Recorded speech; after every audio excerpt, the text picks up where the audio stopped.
I hope you enjoyed that first session and breakout session. Now we're moving on to session 2. Session 2 is moderated by Dr. Timothy Akers, Assistant Vice President for Innovation and Advocacy at Morgan State University. Also, don't forget to scan the QR code to ask your questions. I'll see you soon.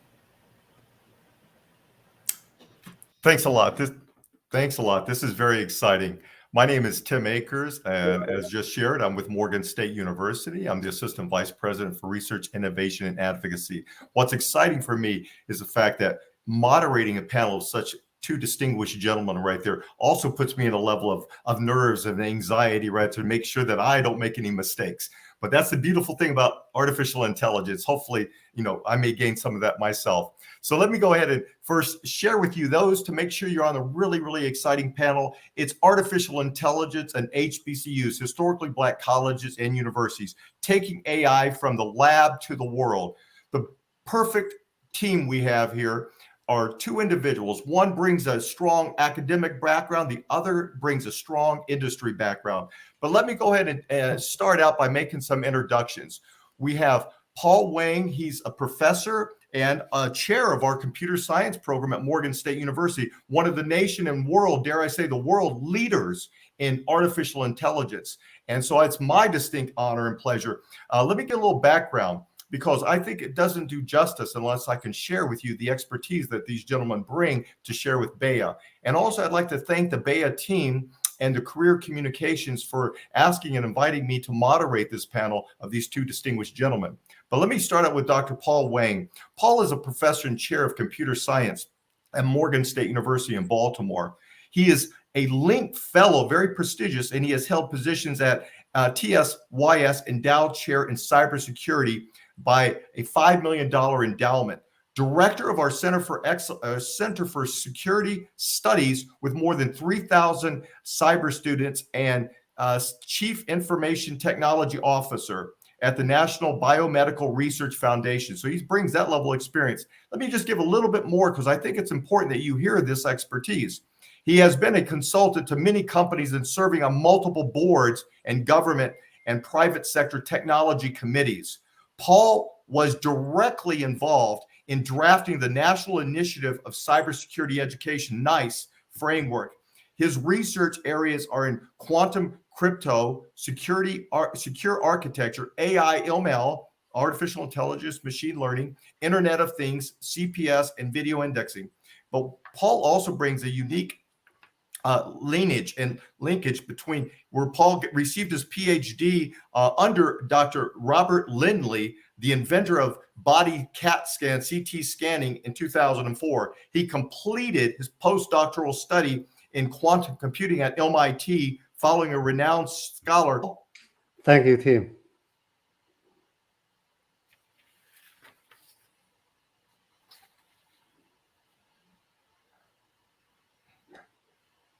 Again, Tim, thank you for your generous introduction.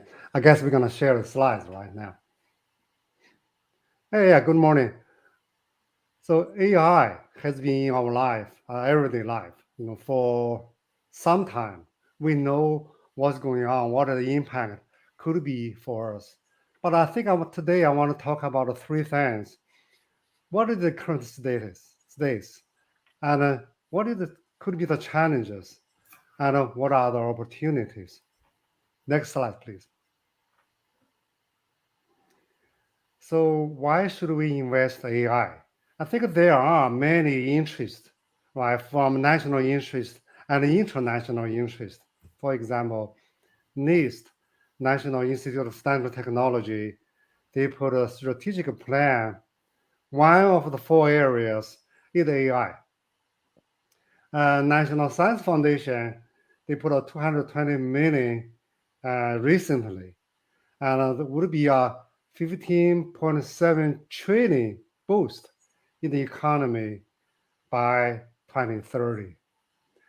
National Institute of Health, NIH, they have a program called Bridge to AI that will invest $400 million in 4 years. On the private sector side, they have been invested many, a lot. By 2020, already 57 more billion invested already. The second area is AI powers the innovation. Think about the cars, the banking, the insurance. I think every aspect of our life, you can see why AI is existing. Not mean that AI is perfect. So there are some issues with AI. For example, the bias, right? Then make the AI not trustworthy. So we want help with AI, but we want to be trustworthy. So if the system is not trustworthy, there are some problems right now with regarding to the racial, presidential, and intentional bias on people on many areas. Next slide, please. So AI and I, as we know, we are I, intelligence, right? AI is artificial. So which one is better? I mean, there are many movies, discussions you can see mention about AI one day would be replace people, right? You know, they're gonna overperform a lot of things we are doing. Well, I hope that's true, but you know, there are some argument over here. Today, I want to tell you something by the fact. So if AI is not good, why we use AI? So there are some good part for AI. Do we worry about AI would be overperform human? Now, I doubt. But when I say I doubt, I will give you examples, right? For example, why we think AI is better? Well, I'll give you an example here. IBM, right? They have AI system. You can access the IBM directly, or they are the team data analysis on the Billboard Top 100 from 60s to now. Think about it. If you like music, you want to analyze from 60 to now, means 80 years, right? Top 100, that would be a lot. You want to analyze all the songs. It's not easy, right? You have tremendous knowledge. A lot of people, long time to do this. But with the IBM AI, they can do better. Means they can do faster, better. So what is the result for them? From IBM study, right? From music from 60 to now, one word, how people can, you know, summarize all the music with one word. You know what? It's sad, not happy. Think about all the songs now, right? I like Lady Gaga. Lady Gaga, you know, all the people over there, they are not happy about what is the society, about what is happening over here. You see, all the popular songs now is like sad. I disagree in the beginning, but I looked into that and I think I kind of agree. So again, think about how human can do. So AI is better. I give you another case. AI is better. Let's analyze the country music from 80 to now. Maybe it can be even early, right?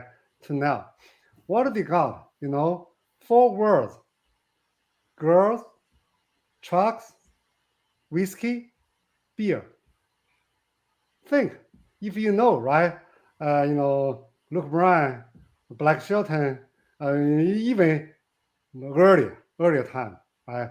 Johnny Cash. What's going on? So again, they all talking about whiskey, you know, beer, open the window, enjoy the trucks, you know, all over there. That's the main pattern over there. So again, here we can see AI seems to win. However, intelligence. What is the intelligence? I think I thank Dr. Aker giving me an introduction.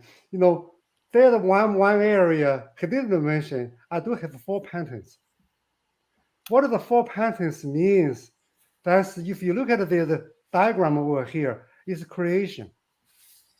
So another AI can be better than people to create new stuff. Let's see something new. For example, compose music. Can AI compose better music than human? I don't know, but that's why I did a study. I will show you my study in next slides. Okay, so everybody I love music, right? I love music, I love sport, all over there. So okay, let's look at the music. Music basically the melody, right? Like a theme, like a Beethoven melody variations. You change melody, you change rhythm, change harmony, change major to minor. This is all about the music. You see, all with one simple theme, the development, right? They develop to different areas. You look at the new world, like very, very simple, right? The Beethoven number 9, D minor, all of that. So here, I want to show you the 2 videos here. Is a golden standard for somebody if you can play trumpet, right? Here is Winton. He's the very top trumpet performer for play the Carnival of Venice. So the reason I wanted to show you is, okay, what is the human music? Later you're gonna see what is the AI music. What is the stage? Okay, first video, please.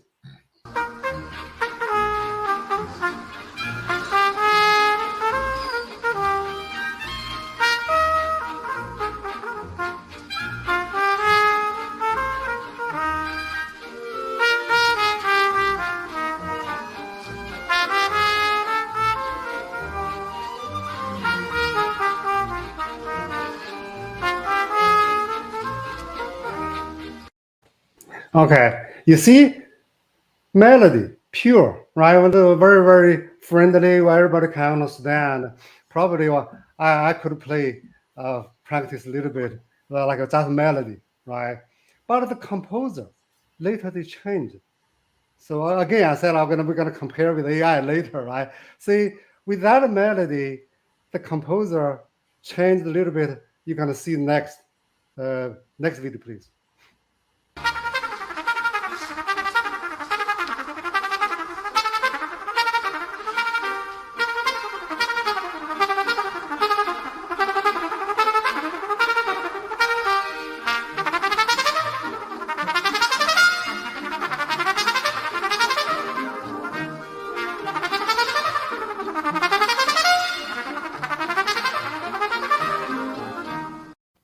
So what has changed?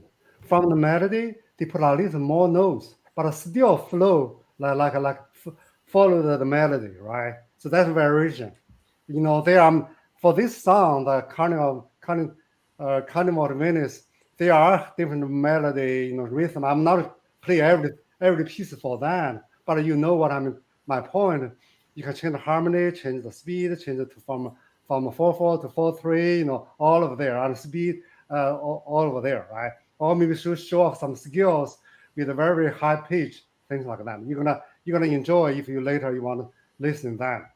Next, I want to see what is the stage. Next slide. Yeah, what is stage for AI, right? AI to produce some music. So I give a very, very simple example from a new world to see. Please. Video number 3.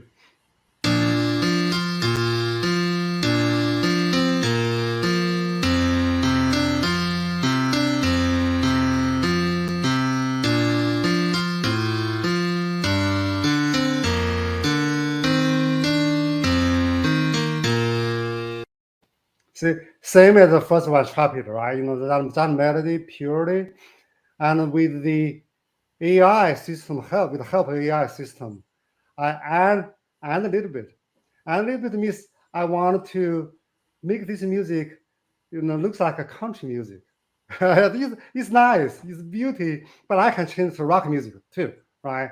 But you see, the outcome looks like when after my, I changed. Again, this is not I composed myself. I use AI, right, to convert with my thinking, with the model I trained on the country music. I combine with the melody with country music, put together So you take a look. Video number 4, please.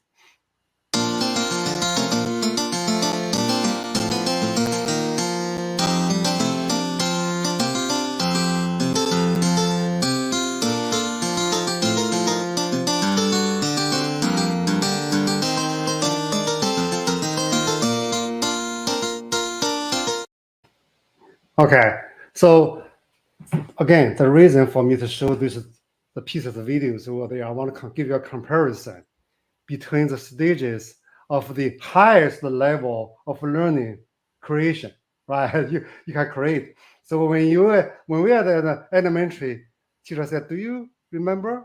And later said, "Do you understand?" And that's lower level, right? And then higher level analyze and creation. So you may argue with me, hey, Paul, you did the music. There may be other people can do better than you. You're probably true, but I think not much better.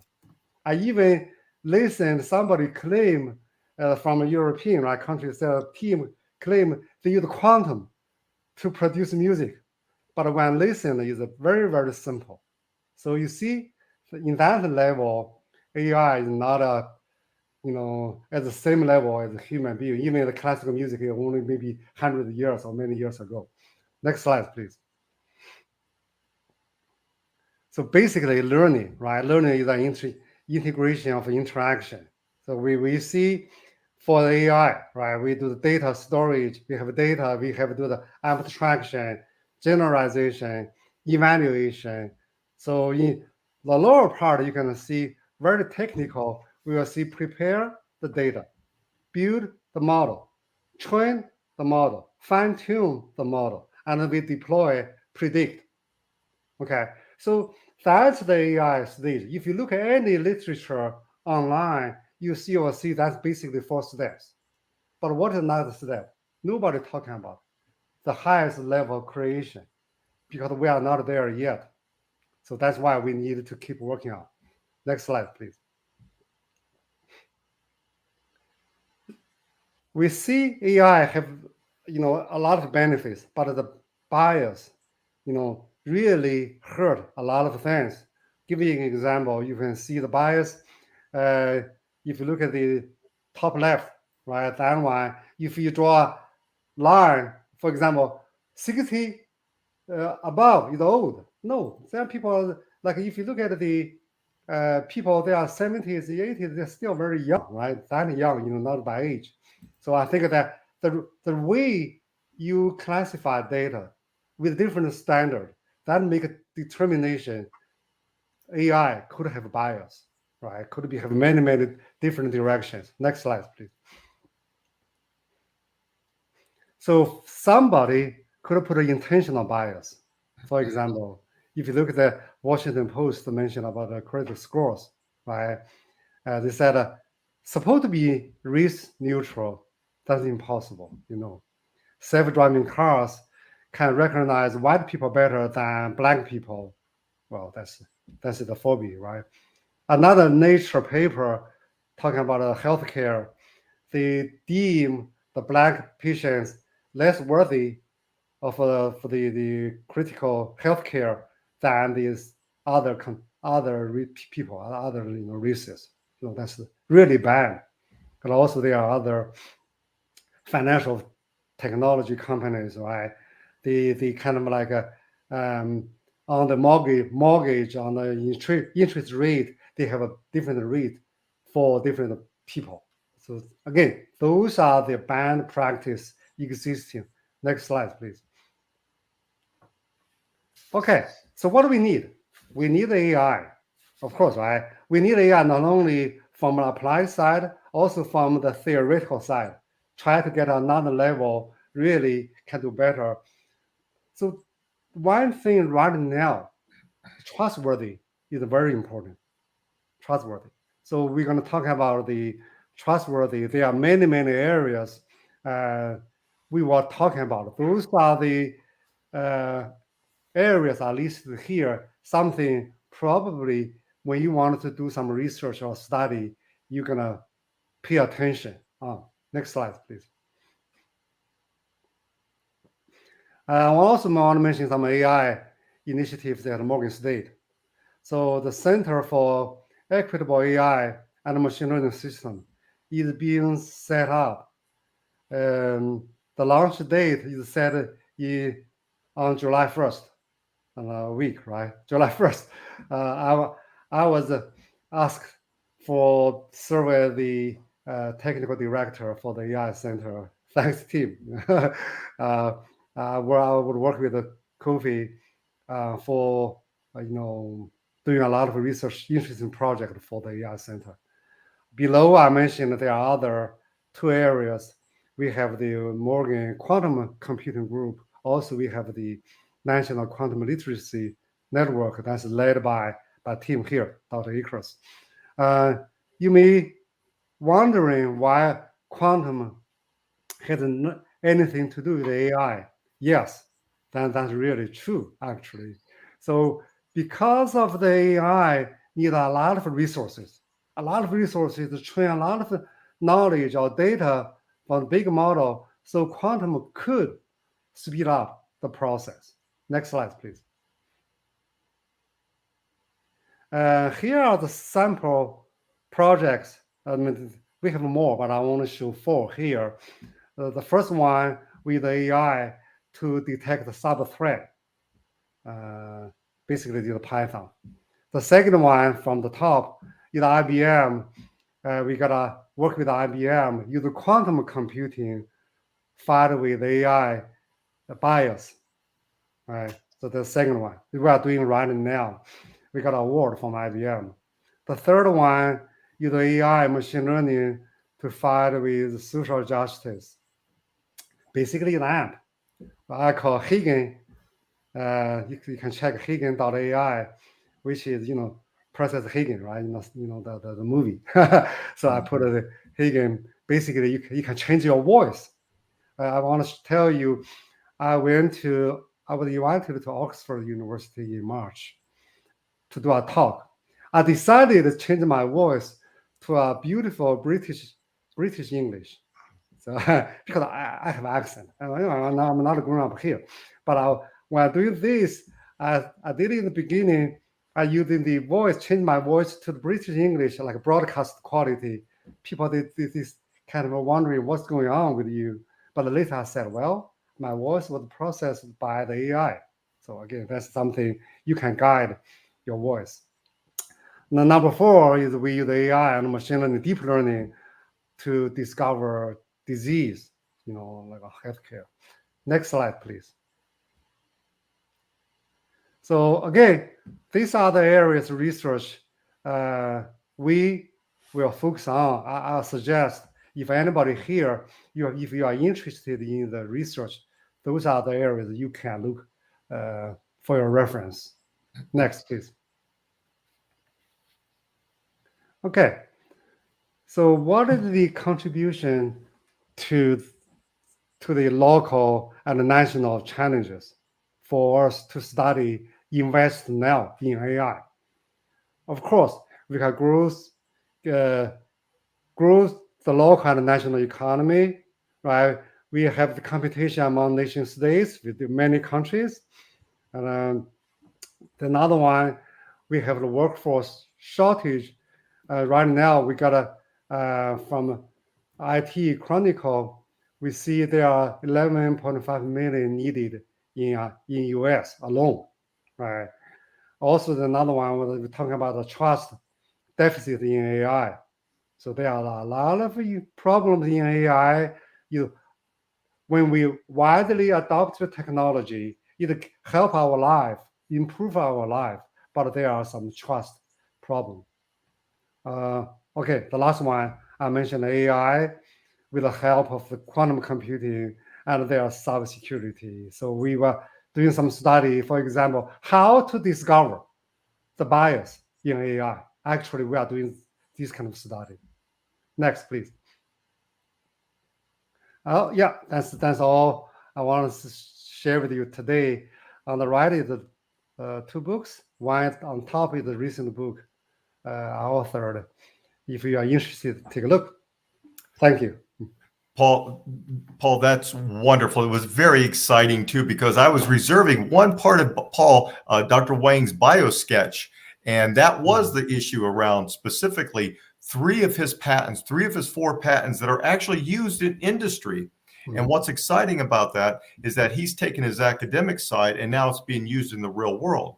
So having said that, what's interesting about artificial intelligence for me, before we bring in our next guest right there, Robert Rosen, is artificial intelligence is something that you're using your iPhone or your Android or whatever phone you have is AI is built throughout it. I'm a product also of somebody whose AI, I think, has saved my life. I was driving my Tesla back in 2019, and to be candid with you, I think I kind of accidentally fell asleep at around 2 o'clock in the morning. But the car itself, thanks to Tesla and Elon Musk, kept moving and going and kept me on track. And when I woke up right there, it was clear that if it had not been for the vehicle's AI, I don't know what would have happened. But having said that, also, I look at AI as something extremely important, especially for HBCUs. And where does this AI converge? And when Paul mentioned about quantum and moving into the areas of AI, for those that don't know, there's an organization that was relatively recently established called Sandbox AQ. And I think one of the founders is Eric Schmidt, I believe, the former CEO of Google, but it's called Sandbox AQ, but it brings in artificial intelligence and quantum. So be aware of that. I think it's up and coming and growing very much so. Now, if our organizers would allow me to introduce our second distinguished guest right there, I would like to give you a little bio. I've had the recent pleasure over the past few months of getting to know Robert Rosen. Robert brings an extraordinary amount of background from industry, is the director and health sector technology strategist, analyst, and leader for Guidehouse. Robert has over 30 years experience in information technology, applied mathematics, AI, artificial intelligence, finance, and healthcare consulting. You're looking at a real world also operation of how Robert brings this to bear in his current position. Robert led the team that created the PopMedNet distributed analytic research technology and managed instances for FDA Sentinel, NIH Collaboratory, and PCORI, right there in PCORI Net.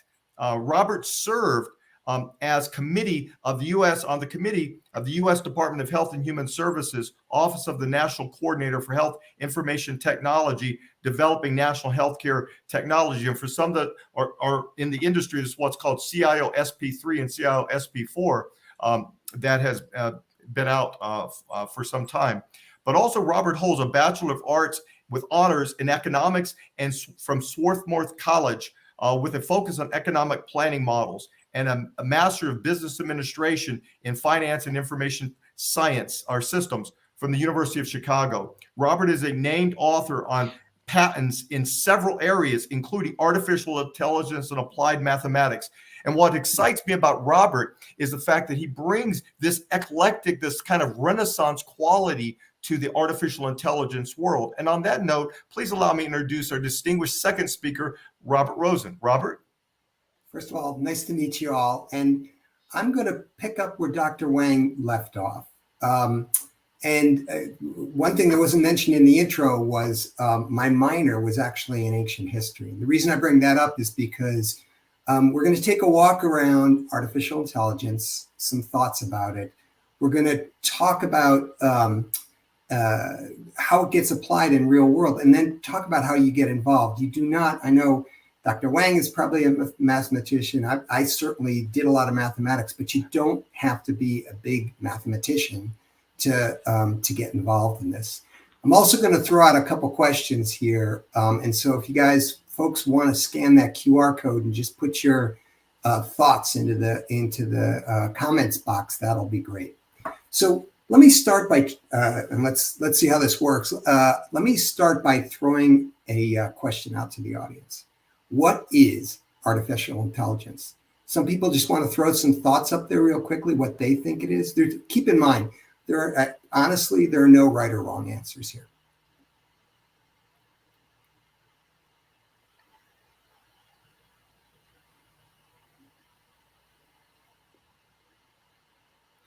All right. Well, let's move on. And yeah, those are actually there's some good ones there. I love Terminator. Well, I don't love Terminator, but yeah, these are Terminator, Matrix. I think those are all the futures that people envision. As Dr. Wang pointed out, the computer's going to have to learn to think on its own to be a little bit creative at that point. But let's throw up the first slide here, and this is the what I would call the dictionary meaning or the dictionary definition of artificial intelligence. Okay, so let's unpack that for just a minute. It's machine intelligence demonstrated by machines, as opposed to human intelligence or animal intelligence. And I think the last couple words, the last statement is kind of what lurks underneath all of artificial intelligence. And that, in fact, I think Dr. Wang, if I'm not wrong, probably underneath almost all of the examples you talked about, underneath somewhere, there's math being done to try to maximize the chance of achieving goals in something that we often call a state space, which is a description of the problem in mathematics, okay? And so underneath it all, and Dr. Wang, you've probably been around long enough to remember, this all grows out of optimization, out of minimization, out of a lot of things that we used to call operations research, okay? Now, you want to keep in mind that, so underneath all of this stuff, underneath the music, underneath the remember IBM Deep Blue used to play chess and win those games or beat grandmasters. Some what would I call it? Mathematics is searching a problem space to maximize or minimize a point with respect to some forcing function. And what's important about that is, at least from the computer standpoint, each space is unique. So when Dr. Wang showed all those examples, and he talked about fitting a model and gathering the data, unlike you folks out in the audience who can come upon one problem and, maybe cook something and then go drive your car and then maybe throw a football around, all of which are entirely different problems in entirely different domains, and you can essentially fit yourself to the problem. Artificial intelligence needs to be guided in some way. The problem has to be set up to be solved. And hang on to that thought, because that's one of the reasons that almost anybody can participate. Now, let me throw one more question out to everybody. Do machines think like humans? Again, I'll take a second. Please throw anything out there in the comment box. I'll give Paul Ray a second to type those up. No. All right. And I think you folks know, yes. Okay. You guys mentioned a couple movies, Terminator and The Matrix. And that's true too, only as good as a programmer. My favorite movie is The Imitation Game, because it focused not just on solving an incredible problem, which was de-encrypting the Lecter Nazi code machine so that we could win World War II, but it focused on the people who built the machines to do that. And at one point, Alan Turing, who's a famous computer scientist, one of the most famous who ever lived, is asked that question, what do computers think like humans? And if you'll flip to the next slide, you'll see his answer. And I do want to take a second to read it. He said, basically, do machines think? Of course, but they don't think like people. A machine is different from a person, hence they think differently. The interesting question, just because something thinks differently than you, does that mean it's not thinking? Well, we allow humans to have such divergences from each other. You like strawberries. I hate ice skating. You cry at sad films. I'm allergic to pollen. The point is different tastes, different preferences, if not to say that our brains work differently. And as individuals, we think differently. And if we say that about one another, can't we say that about brains built of copper wire and steel? So the computer has, I think it's fair to say, probably a debatable point, but it's debatable, is to say that it has an intelligence all of its own. Okay. And in some of the, when you folks talked about Terminator or Matrix or self-driving cars, those are computers that have been fashioned, or ideas that have been fashioned to think in a particular way. Okay, as Dr. Wang said, they may create within a domain, but they're not creating from scratch. Like with Dr. Wang's music model, you know, he gave it a place to start, and it created. But that's because of the way the computers think. Now let's flip to the next slide, and I want to take you through an example, and then talk about how this relates to how you get involved in the industry.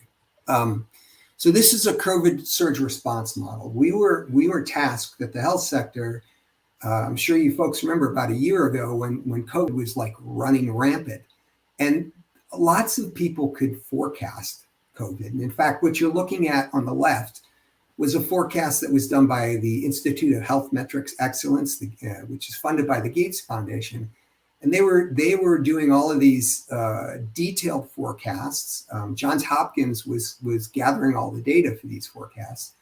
But what our clients came to us and said is, great, how do we respond to that? And by respond, we mean how many EHR doctors do we need? How many respirators do we need? How many electrodes do we need? How much of this particular drug or that particular drug do you need? These are thousands and thousands of elements. And so where the computer is really good, as was mentioned in the previous talk, is where there are lots of things that you got to sort through to find the answer. If I was to contrast machine intelligence with human intelligence, I would say machine intelligence is muscle. It's about processing as fast as you can a very complex problem to come to an answer, whereas human intelligence is finesse. Because I don't know exactly at this point, but I know ultimately we can't store as much data, much less access it as the computer. And we certainly can't search it. So if you're trying to solve a problem using muscle, you probably want to do it with machine intelligence. But there are certain kinds of problems that are almost impossible to solve, you know, perhaps with a quantum computer someday, but not today. I'll give you an example: forecasting weather, forecasting the stock exchange. Nobody's got any models for those because they're too complex at this point. And in fact, in my past, for my first patent, we built a program that we actually put inside a spreadsheet that solved algebraic systems of equations as opposed to the standard way that spreadsheet works. And I remember when we turned the darn thing on the first time and realized that we were dealing with a geometrically explosive problem, much like chess. You can move any piece on the board, and then you can move any piece on the board, and then you can move any piece on the board. And there are just billions and billions of possibilities. And our little IBM 386 computer was not going to get to an answer anytime soon. This was 25 years ago. But then we stepped back as humans and said, all right, we can't muscle our way to this problem. How can we finesse it? And I won't go into the details, but we dug up some math that had been done that could reduce the problem to a reasonable size. And in fact, that's the key point. I mean, you got people like Dr. Wang and I running around doing math. And then you got people who apply common sense to a problem and work with the computer and train the computer. And it's that training and that interaction that makes many of these problems that on the surface are unsolvable, solvable. And the reason I bring that up is because where we work at Guidehouse, we're a spinoff of Price Waterhouse. We have 17,000 employees. We're based in Washington, and we're like the #2 healthcare consulting. With all of that, we technologists need help from the subject matter experts, because to a certain extent, training a computer means picking the brains of an expert to understand how they're finessing the problem, and how do you turn that finesse into something that is usable. So for all of you folks out in the audience, just keep in mind, you can start as an ancient historian like I did, or an economist, or a mathematician like Dr. Wang did, and you can come at these problems from very many different angles. And ultimately today, since problem solving is a group activity, you can get involved in this. And given whatever your subject matter expertise is, we've got clinicians, we've got communication specialists, we've got mathematicians, and they all come together to solve these problems. And I think, again, it was pointed out that, I'm sure most of the people who flip burgers today won't be flipping them in the future, but those people can come together in different ways and solve even more exciting problems. And in some sense, I look forward to the day that all of those repetitive tasks are replaced by hopefully something safer than the Terminator. But that said, that will allow us, human beings, to get together in groups and solve these fascinating problems. And they're not just fascinating. They're problems that go right to the heart of our society. For example, Dr. Wang was talking about bias. We've recently been working with social determinants of health data and social listening data, because we realize that if we can get our arms around that data and figure out how to work it and train our models, that a lot of those biases, to your point, can be self-corrected, because you understand the context in which a person is coming out of, and therefore that's a clue to how to correct it. And for us, it's all about improving health equity, being fair to everybody.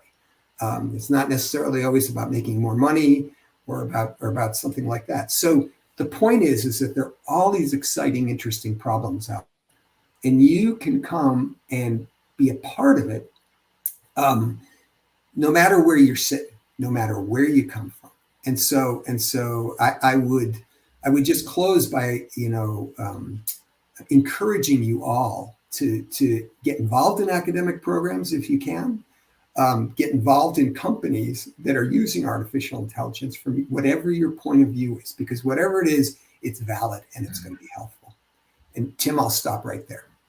Robert, that's excellent and outstanding, especially your applications of the real world and what's going on, and listen to what Paul said and how they really come together. I could not have found two better individuals to speak in this topic.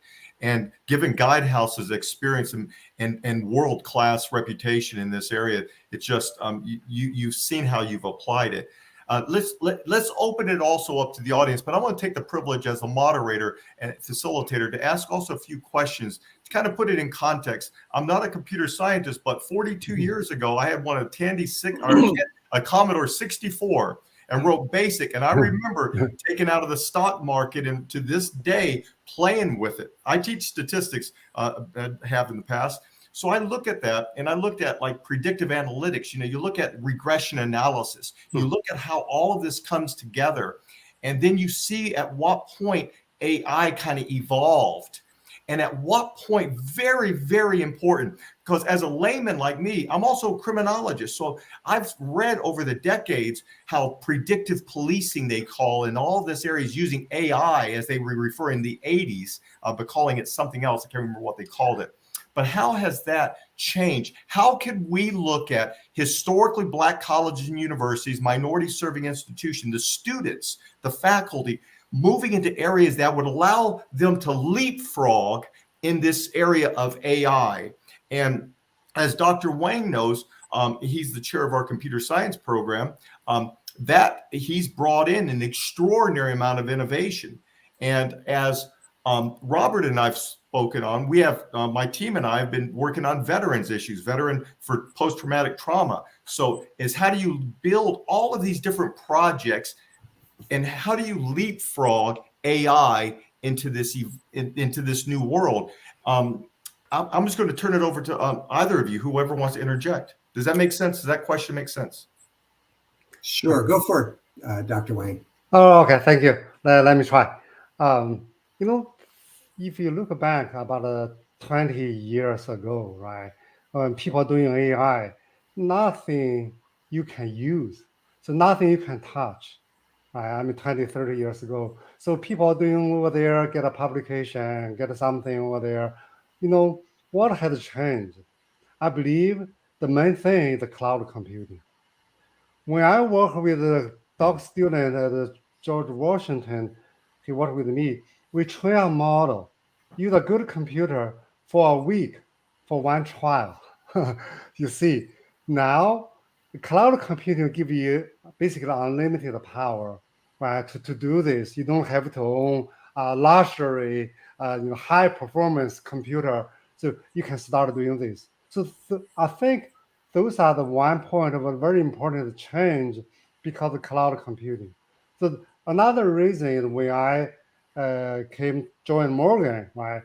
So we started the AI courses and programs here.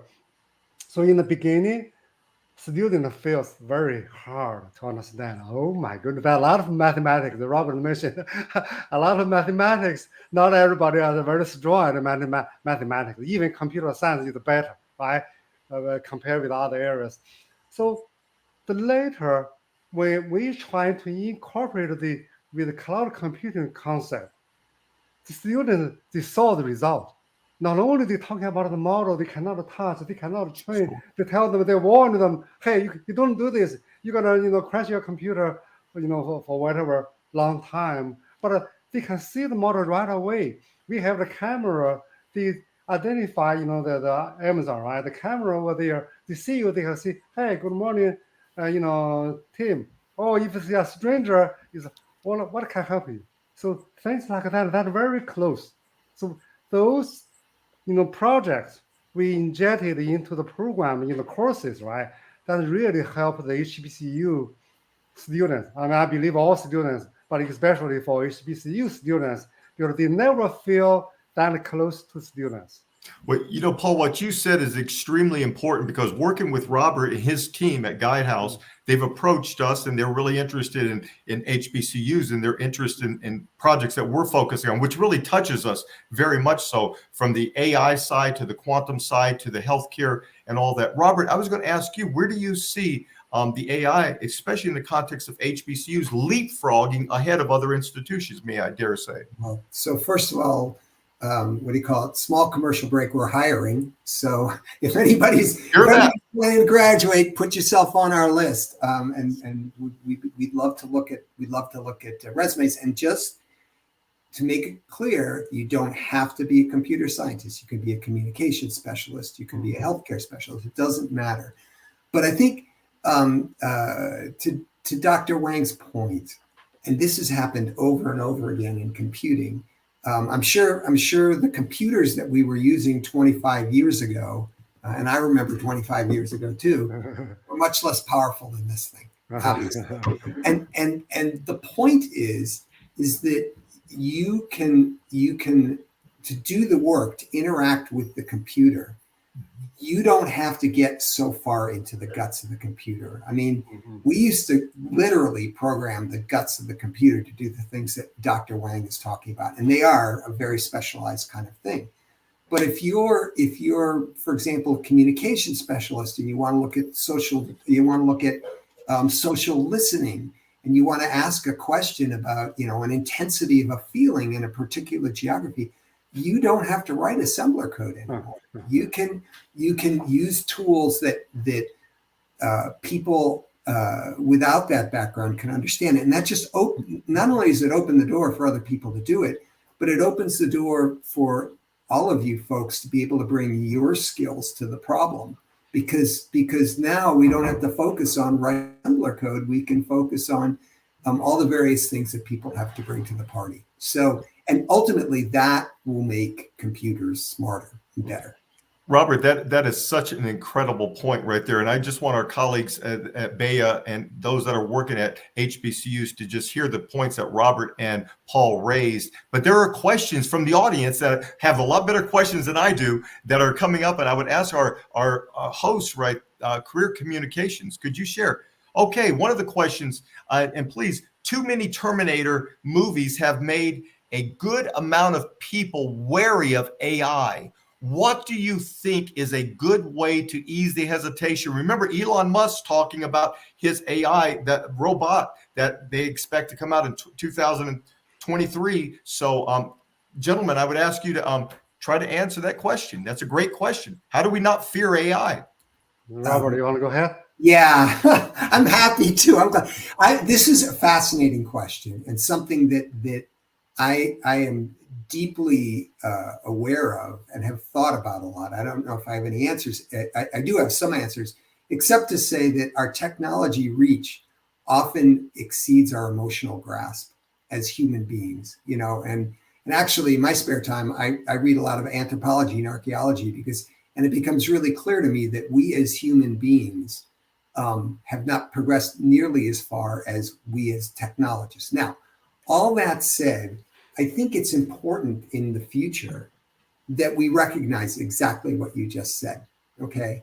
What that means is we shouldn't be building robots and putting guns in their hands, okay? In fact, driving a car is somewhat up for discussion. I'm glad it saved your life before, but it is still kind of on the border of that.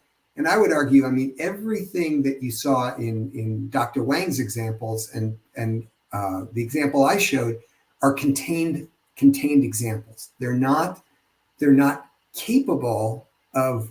There's no way that they can really be twisted or used to malicious intent.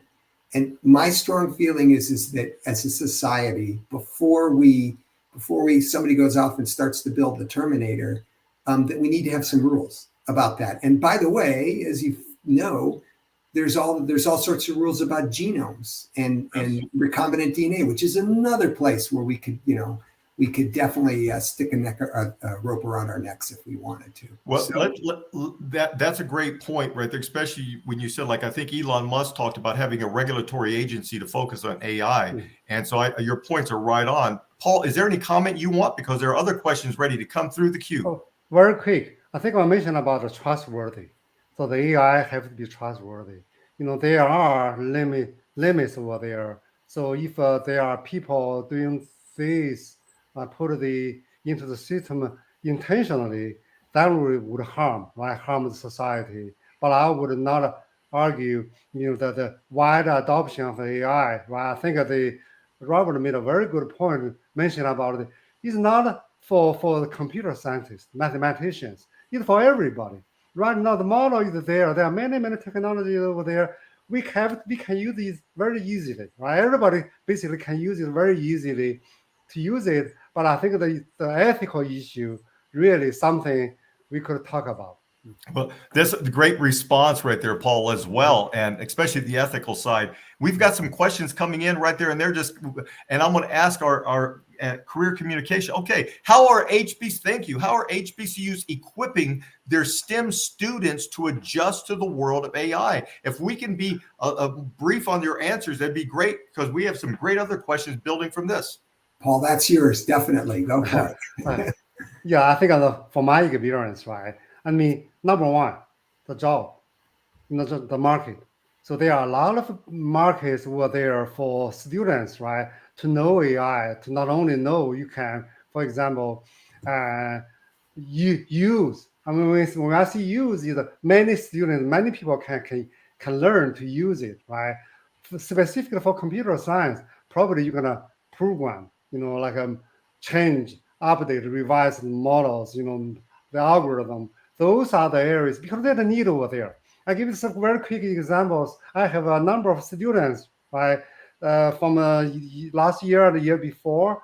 They learn AI. Not only they learn, they can do. That's very important. Not only I learn AI course. What the big deal?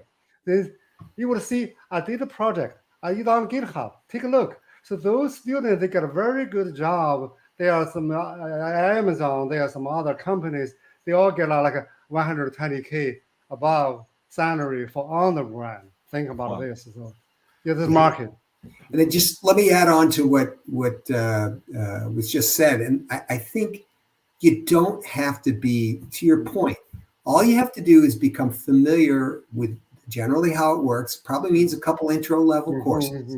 And then you can get out in the world, because there'll always be some expert who's, you know, a technology expert. What was I going to say? Really, what your job is to inform the expert.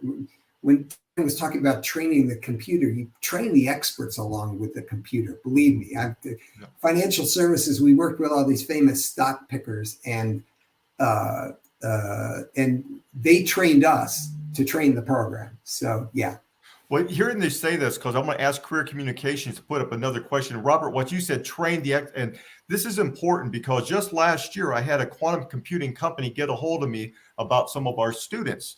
And this company is that they expected our students to be fully ready, hit the ground running. But from our experience, it's also important for the companies to do exactly, Robert, what you just said, kind of help, if I heard you correctly, kind of help build that. So the students are working in the industry and adapting to the environment that they're in.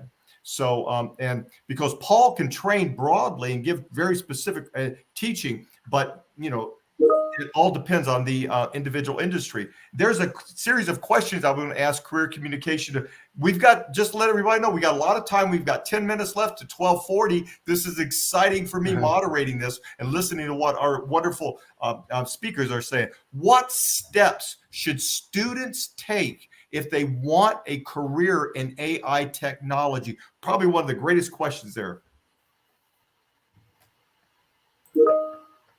What steps should they take? Should they study computer science, mathematics? Should they a background? I was noticing your background, Robert. You're eclectic, but you have this passion and desire, obviously, to learn as well. So you bring in that. Paul, I've looked at your background. So what steps should a student take if they're not in, let's just say, computer science or mathematics or some other area? I think some general experience is important. So if you're still a freshman, sophomore, junior, or wherever you are in your academic studies, go take one of Dr. Wang's courses. Okay. And as I said, there's plenty of intro level courses, I'm sure. And the point is to just be familiar with it and then ask yourself the question, how do I fit in this picture? Okay. Maybe I'm super excited about math, and like I said, I had to learn math backwards through economics. I mean, professor almost kicked me out of a econometrics class. He said I had to learn linear algebra by Thanksgiving, or else I couldn't stay in the class. So in business school they said same thing. You got to learn double entry accounting, or you can't keep going. So those are all things. If you're eager to learn, and you figure out where you fit, and you're certainly willing to take advantage of, number one, the opportunities that are offered you, and number two, figure out what your place in that. Now, you don't have to be a huge technologist. You can pick up an expertise in something else and associate yourself with other people in artificial intelligence. Again, go find the projects that are going on in the university. I mean, I signed up to write a world politics simulation. I didn't know what I was doing, but I was interested. I was an economist, a political scientist. I wanted to contribute. So I would strongly urge you to look at what's going on at this institution, what kind of projects are being involved, and how can you, with your particular set of capabilities, contribute to those projects, be a part of those projects. That's wonderful. Which will also help you, by the way, when you put it on your resume and send it over to Guidehouse, people get more excited. So especially so. Paul, do you have any comments before the next question comes up? Yeah, I would say, if anybody want to come to the AI field, right? There are, as Robert mentioned, there are many courses over there. I would pay attention to the project, same as Robert mentioned. Not just you learn something, what you can do. Again, I mentioned that, Tim mentioned about I was on the NICE committee drafting the cybersecurity framework. We use KSA, 3 words, 3 letters: knowledge, skills, and ability. You need to learn the knowledge, you need to learn the skills. So if you only, for example, if you enroll in a course, they only teach you the knowledge, that's not sufficient. So have to have some project. Maybe later there are some internship opportunities, go somewhere, go to the industry. That give you the opportunity, also confidence for you to go to the field. And Paul, that's a great point. And also to let the audience know too, is that don't always feel like you necessarily have to follow a linear path. Myself as somebody who literally went through transition, you can go through it and start. I taught myself a little Python and then TensorFlow and kind of begin teaching. And YouTube saved me because I would go to YouTube and that would help teach me some basics and at least rudimentary. So that was where I was letting the students find your passion. And let me ask a question. It's really curious about this. I never watched this. One of the questions in his movie, THX 1138, George Lucas showed, oh, there it is. In his movie, THX 1138, I didn't watch it, by the way, George Lucas showed computers and AI as being able to control human thinking. Theoretically, is that a possibility? I saw that movie. That was one of the first movies I saw. And I think he did that as a project as part of, what was it, University of Southern California. It was literally, I think it was his like graduation or senior project from film school was what he was doing. Key word there is thinking. And I find this fascinating, and particularly if anybody's had any interaction with mental health.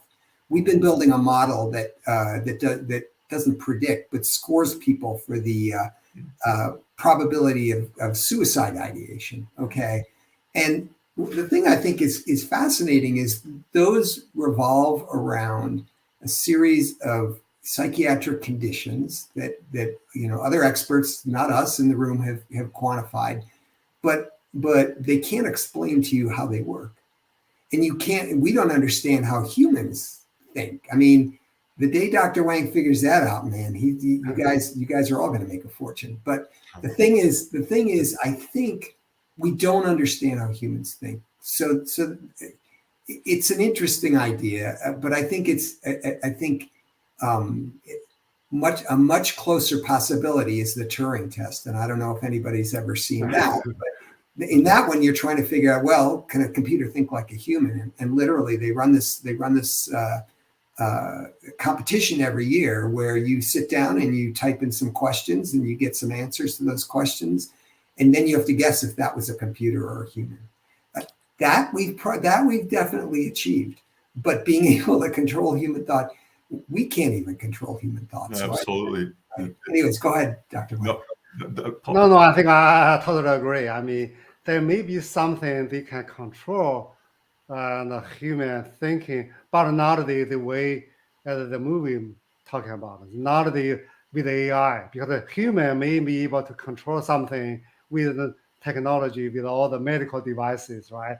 There's something over there to detect, to do some kind of interference, right, with your thinking, but not in the big scope. I mean, yeah, at least for now. I worry about Terminator first, to tell you the truth. Well, Elon Musk, if you notice, his robots are supposedly like going to be about 60 pounds or something and very fragile. So they'll say we'll be able to destroy them. Let's hope that's the case. Yeah. And let's hope that we're not going to see the militaries around the world use AI as a way of deploying, Terminators. And so, but as we all know, aircraft and many other technologies out there are AI guides it, B-1 bomber, 747s and all that. But here's something I'd like to kind of ask this question here. It says, what major advancements can you tell have been done in the last 5 years? What are the next steps? And gentlemen and audience, we have 4 minutes before we have to end by 12:40. So can you all answer that? What are the major advancements?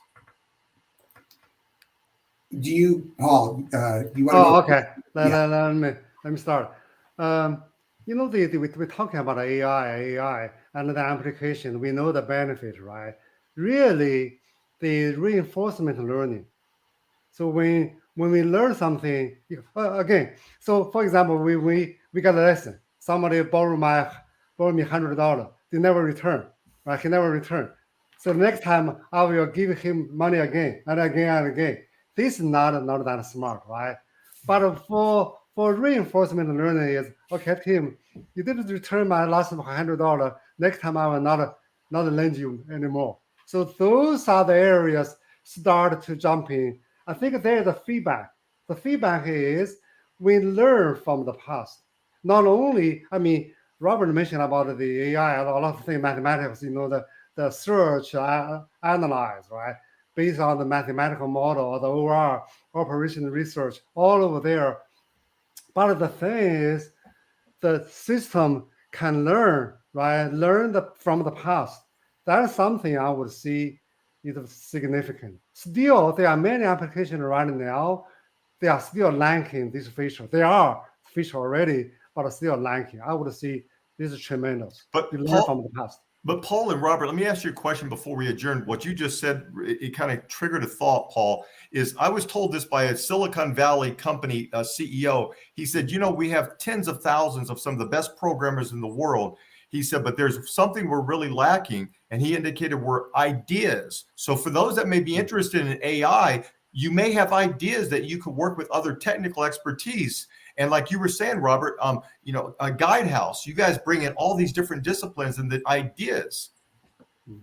Yeah. And I would say, I mean, what Paul says is really true. And the ability to what I would call meta learning, when you learn how to learn, you see a little bit of that right now with like competitive forecasting models and robots that pick those models and things like that.